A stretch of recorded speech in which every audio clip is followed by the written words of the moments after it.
Welcome to this week's video. This week's video, I'm going to give you my initial thoughts on the i3 120 amp hour BMW.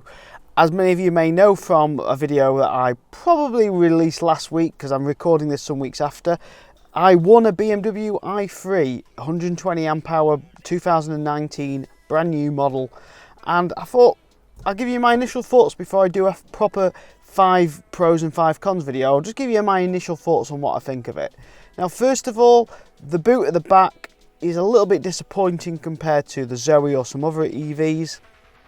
They seem to not give you any extra depth in the boot.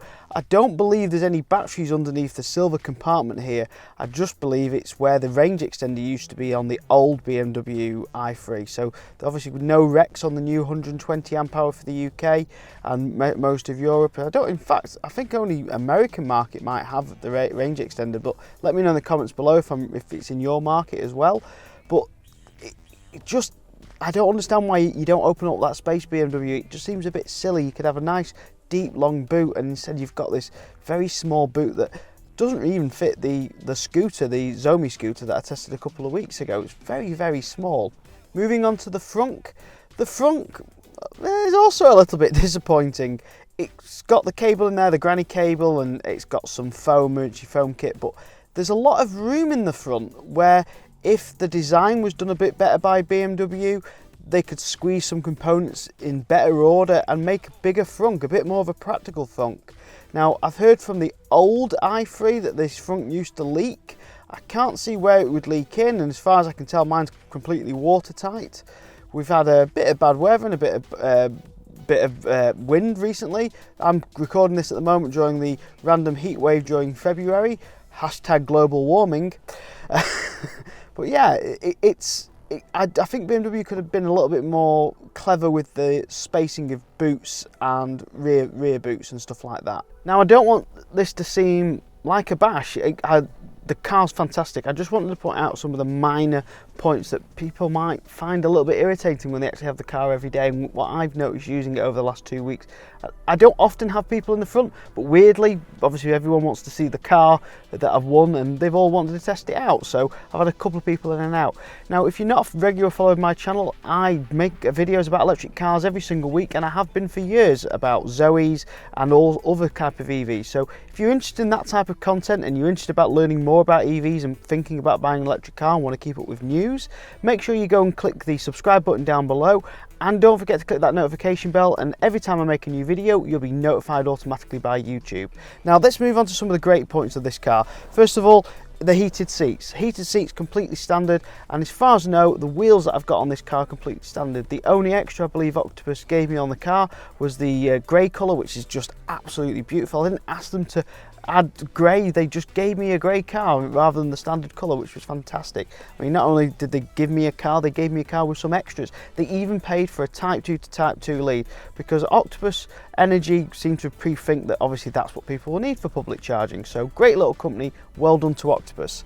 The other parts on the BMW, which obviously I just mentioned there, the Type 2 cable does not come as standard with the 120 amp hour car.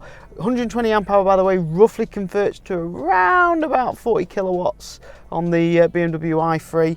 So yeah, if you do end up negotiating with your dealer on one of these, make sure you negotiate that he throws in a free Type 2 to Type 2 cable, and then you're not hogging rapids all the time. You can use some sort of public charging which are untethered as well. One of the other amazing things to mention is how easy it is to set up the BMW app with the car compared to Renault's system, where you have to ring customer service. On the BMW, it's as simple as setting it up on the car, downloading the app, plugging the phone in by USB, and then the phone and a text message will be sent to the phone and authorise it. No interaction off BMW by ringing anyone. You can do it all yourself in the car. Very simple, very easy. It means when the new owner gets the car, they can set it up without you no longer being the owner, and etc, etc. It just makes life a lot easier. Now, when it's been activated, it takes roughly, I think mine took 2 days, 48 hours. Once it's been activated, you can lock the car, unlock the car, check the status of the charge, check all the doors are locked, preheat, locate the car, There's a couple of other features, and more of this will be explored in future videos about learning about what the i3 does, and I've got some videos to talk about delaying charge rates and other bits that you can do with the app and some of the downfalls of the app. But overall, it's very, very good. I'm very, very impressed with it. It's got a nice clean design. The one thing that really irritates me is this. You have to open the front door to get to the back door. You might as well have a free door with a fold-up seat, because all that does is just give you extra. You still have to open the front door to get in the back. And if the front passenger has their seatbelt on, well, they have to take that off to allow the back passenger in. It's just irritating. It might as well just be a free door. It's my biggest pet hate with this car. So firstly, thank you very much for watching this week's video. Don't forget to click subscribe. Don't forget to consider becoming a patron, and check out some of my other videos down the side here. Thanks very much, and I'll see you again next week. Goodbye.